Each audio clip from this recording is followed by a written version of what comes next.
Hello সবাই, আমি রুহি। আমার সিটি ভিলেজ রুহি চ্যানেলে সবাইকে স্বাগতম জানাই। সেই যে সবজি বাজারের ভিডিও দিয়েছিলাম, এটা তার দ্বিতীয় পার্ট। এই দেখুন, ফলও আছে এখানে। এই বাজারে সবই পাওয়া যায়।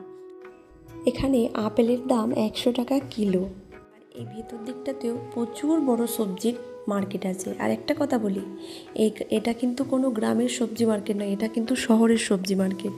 আর এই সজনে খাড়াগুলো আমি দেখছিলাম যে সজনে খাড়াগুলোর ভিতরে বীজ হয়ে যাবে নাকি, সেটাই ভালো করে দেখছিলাম আর দাম জিজ্ঞাসা করলাম। আর টমেটোগুলো দেখুন কি লাল না, টমেটোগুলোর দাম শুনলে পুরোই অবাক হয়ে যাবেন যে মানে এই রকম টমেটোর দাম হতে পারে, ওবি এই বর্ষাকালে। আর এই দেখুন ফুলকপিগুলোও খুব ফ্রেশ এসেছে বাজারে, তাই ভাবলাম ফুলকপিও নিয়ে নিই।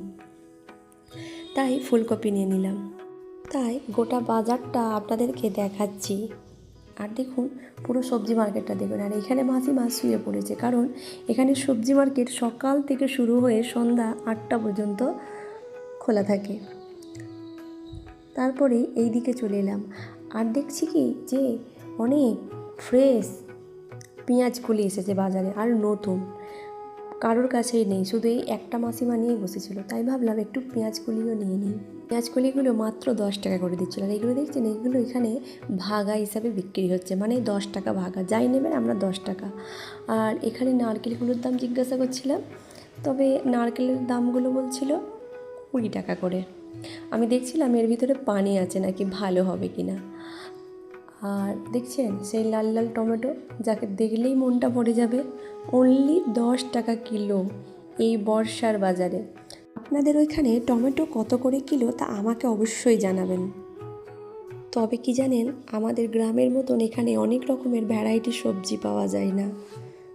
প্রচুর বড় এই সবজি মার্কেটটা। তারপরে কোনো শাক নিইনি বলে ভাবলাম কী শাক নেব, তাই পালং শাক দেখছিলাম। আপনাদের ওইখানে আপেলের দাম কত করে সেটা আমাকে অবশ্যই কমেন্ট করে জানাবেন। আর ভিডিও ভালো লাগলে লাইক কমেন্ট শেয়ার করবেন। আর হ্যাঁ, সিটি ভিলেজ রুহি চ্যানেলটা সাবস্ক্রাইব করতে ভুলবেন না, এখানে নিত্য নতুন ভিডিও পাবেন। আর আমি চলে এলাম এই ভাইটার কাছে, দেখছি অনেক মটরশুঁটি এসেছে, তাই ভাবলাম মটরশুঁটি কত করে চলছে একবার দামটা জিজ্ঞাসা করি। দেখা হচ্ছে নেক্সট ভিডিও।